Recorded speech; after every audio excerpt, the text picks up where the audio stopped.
सावरकर माने तेज, सावरकर माने त्याग, सावरकर माने तप, सावरकर माने तत्व, सावरकर माने तर्क, सावरकर माने तारुण्य, सावरकर माने तीर, सावरकर माने तलवार, सावरकर माने तिलमिलाहट। सागरा प्राण तड़मड़ला, तलमड़ाती हुई आत्मा।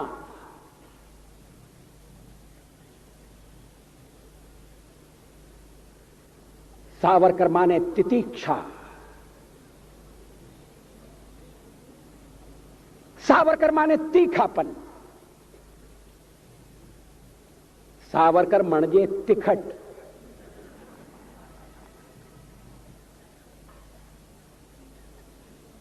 कैसा बहुरंगी व्यक्तित्व।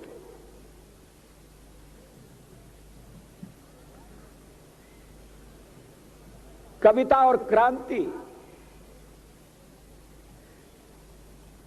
देशपांडे जी मुझे क्षमा करें, मेरा भी परिचय कराया गया है शाहिर के रूप में। कविता और भ्रांति तो साथ साथ चल सकती है, मगर कविता और क्रांति का साथ चलना बहुत मुश्किल है। कविता माने कल्पना, शब्दों के संसार का सृजन, ऊंची उड़ान।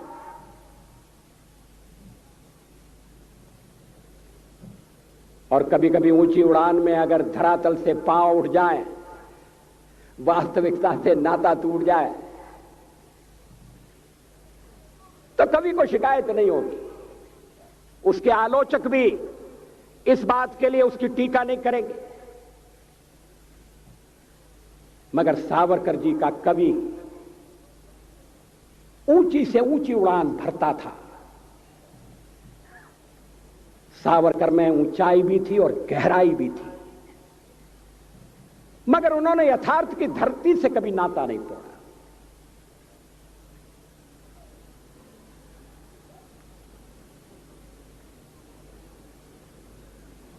मैंने सेल्युलर जेल में, अंडमान द्वीप में वो कोठरी देखी है जिसमें सावरकर जी को अपने जीवन का बहुत महत्वपूर्ण अंश तिल तिल जलकर मिटाना पड़ा था। सावरकर जी की अतिरिक्त सुरक्षा का प्रबंध था। कमरे के बाहर कोठरी, काल कोठरी के बाहर एक कोठरी, और कैदियों से तो दालान में जाकर मिला जा सकता था। सावरकर जी की कोठरी के आगे भी एक कोठरी बनाकर सींचे खड़े कर दिए गए। सागर का किनारा, पता नहीं सागर और सावरकर का क्या संबंध था। गोदावरी ने भी सावरकर जी को प्रभावित किया था। वो जिस तरह से जहाज से सागर में कूद पड़े, स्वतंत्रता के लिए छलांग लगा दी। उत्ताल सागर की तरंगें, अनंत सागर, अपार जलराशि, कहां किनारा है, कौन सा ठिकाना मिलेगा, इसका भरोसा नहीं। मगर अंतःकरण में एक संकल्प, मैं पराधीनता स्वीकार नहीं करूंगा। ऐसा संकल्प, ऐसा पराक्रम, ऐसा पौरुष, सागर से दो दो हाथ करने का फैसला।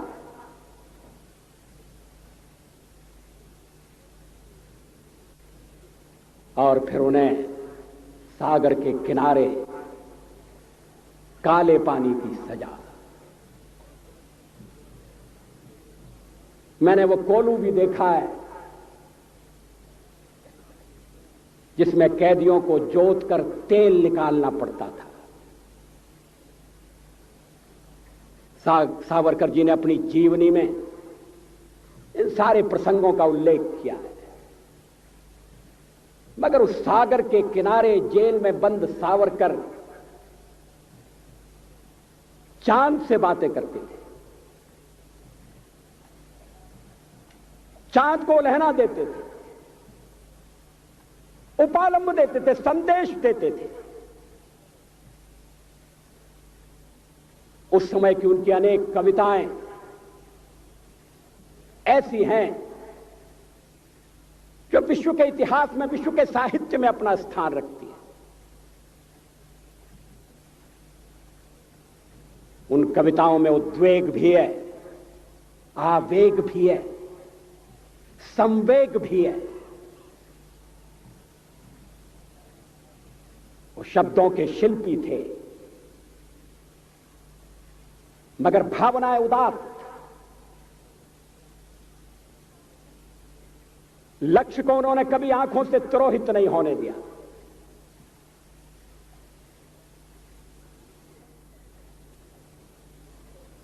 सावरकर जी से मेरा परिचय एक पहले कवि के नाते होगा। उनके क्रांतिकारी स्वरूप से तो सभी लोग अवगत थे। मुझे कविता में थोड़ी सी रुचि, संघ के साथ मेरा संपर्क, सावरकर जी की कविताओं का गायन मेरे लिए मराठी समझना मुश्किल था, लेकिन मैंने थोड़ा थोड़ा सीखने का प्रयत्न किया। मैं ग्वालियर का हूं और ग्वालियर की अपनी मराठी है। वरचा मजला खाली आहे,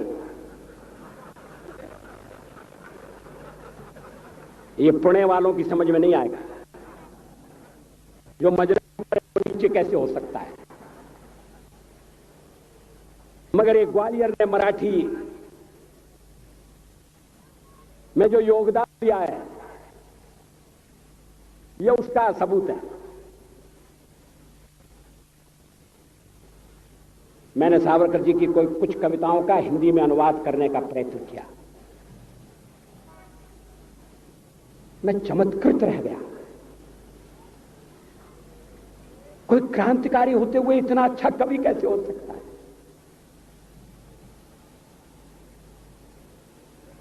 कोई कल्पना के आकाश में उड़ते हुए क्रांति की आग को कैसे धधका सकता है, सुलगा सकता है?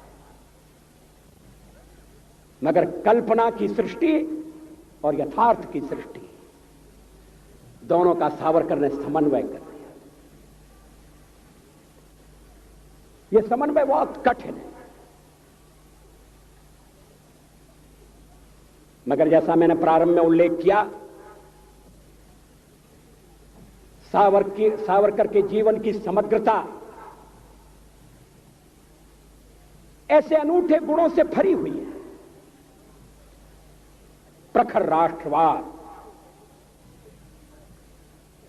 समझौता न करने वाला राष्ट्रवाद, जीवन का क्षण क्षण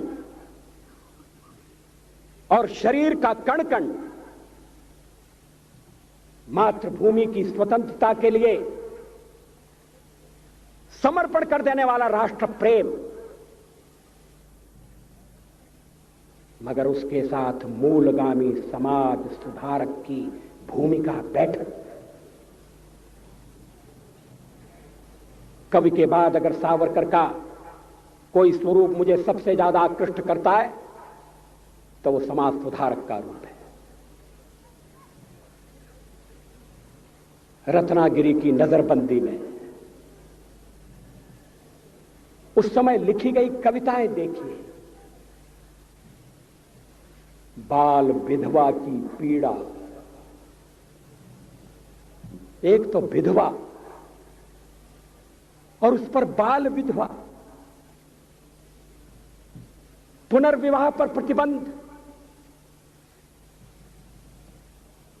ऐसी अभागी नारी कहां जाए? सावरकर बड़े बड़े प्रश्नों में उलझे थे। उस समय स्वतंत्रता से बढ़कर और कौन सा प्रश्न हो सकता था। मगर सावरकर दृष्टा भी थे, समाज के शिल्पकार भी थे, विकृतियों से लड़ने वाले योद्धा भी थे, कुरीतियों का निर्मूलन करने के लिए कटिबद्ध समाज सुधारक भी थे।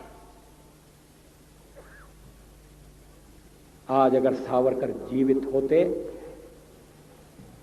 तो सावरकर की धीर गंभीर वाणी में शाहबानों की व्यथा प्रकट होती, मुखरित होती। 70 साल की नारी, पति द्वारा परित्यक्ता, बच्चों की मां, कहां जाए, किसका दरवाजा खटखटाए।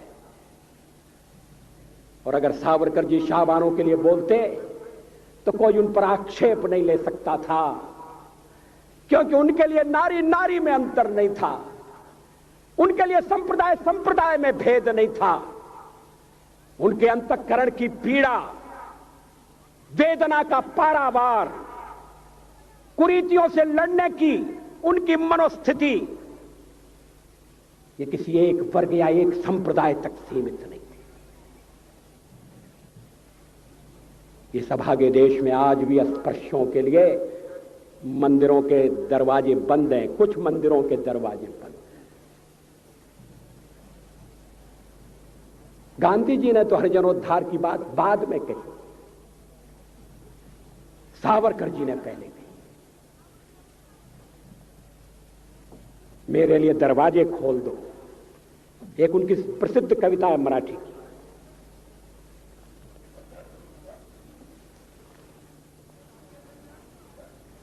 मला देवांचा दर्शन घेऊया,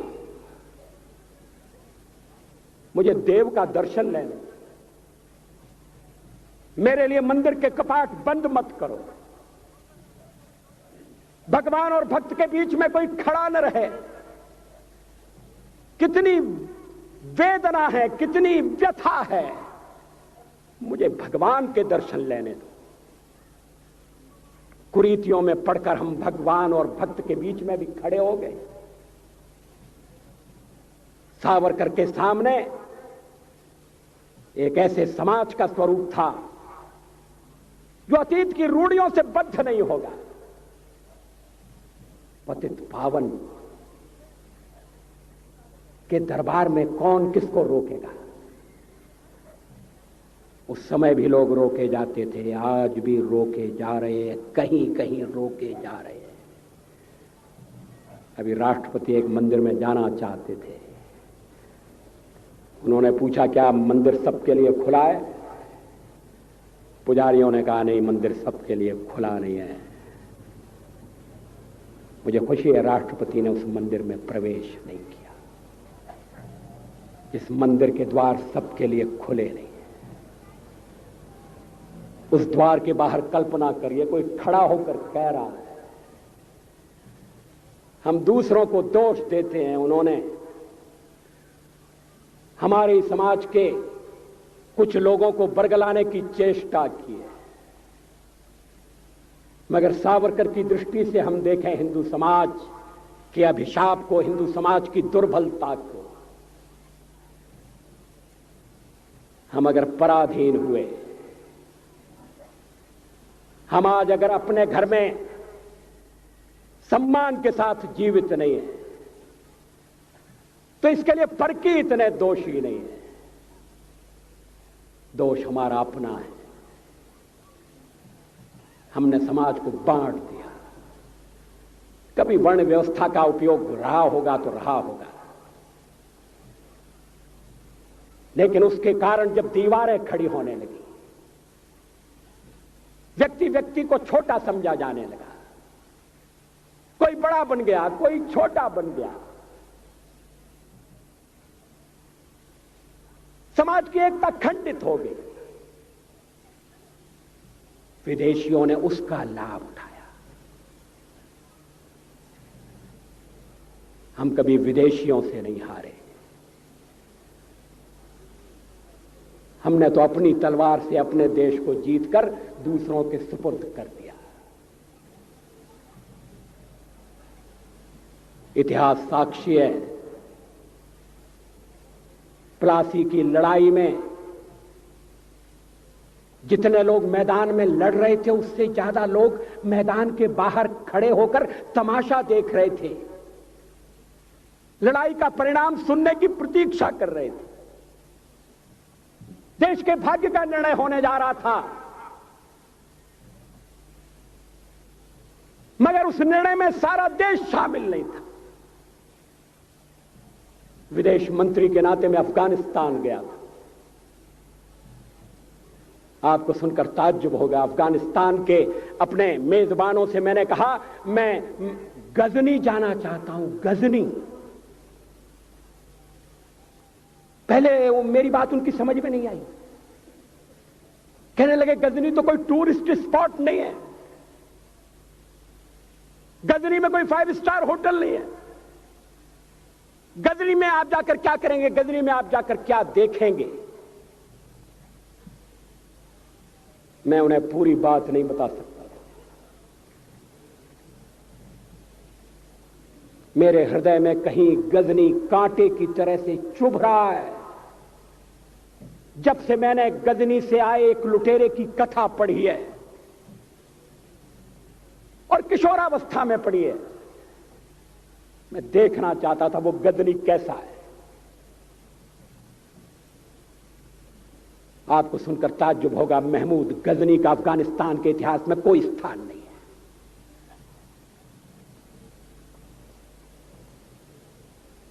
गजनी छोटी सी जगह है, छोटा सा गांव है। कल्पना करिए, सैकड़ों साल पहले वहां धूल उड़ती थी, झोंपड़ियां थी, मगर एक लुटेरा लुटेरों को इकट्ठा करता हुआ सोने की चिड़िया को लूटने के लिए चला आया। आपस की फूट से जो राजा है वो लड़ेगा, जो क्षत्रिय है वो लड़ेगा। हमने समाज के बहुत बड़े वर्ग को लड़ने के अधिकार से वंचित कर दिया। हमने उन्हें हथियार नहीं उठाने दिए। मार्शल नॉन मार्शल के आधार पर हमने समाज को बांट दिया। वो लुटेरा सोमनाथ के मंदिर तक चला गया, पुजारी देखते रहे।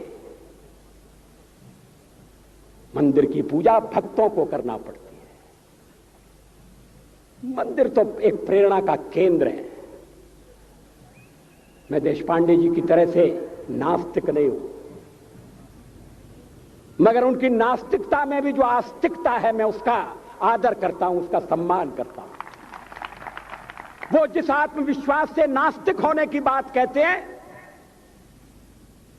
तो मैं उनसे कहना चाहता हूं वो सचमुच में नास्तिक नहीं है। जिसकी आस्तिकता है, जिसका विश्वास है, वो नास्तिक कैसे हो सकता है? विश्वास किसमें है यह बड़ी बात नहीं है, विश्वास है या नहीं। हमने समाज के बहुत से बड़े वर्ग को विश्वासहीन बना दिया।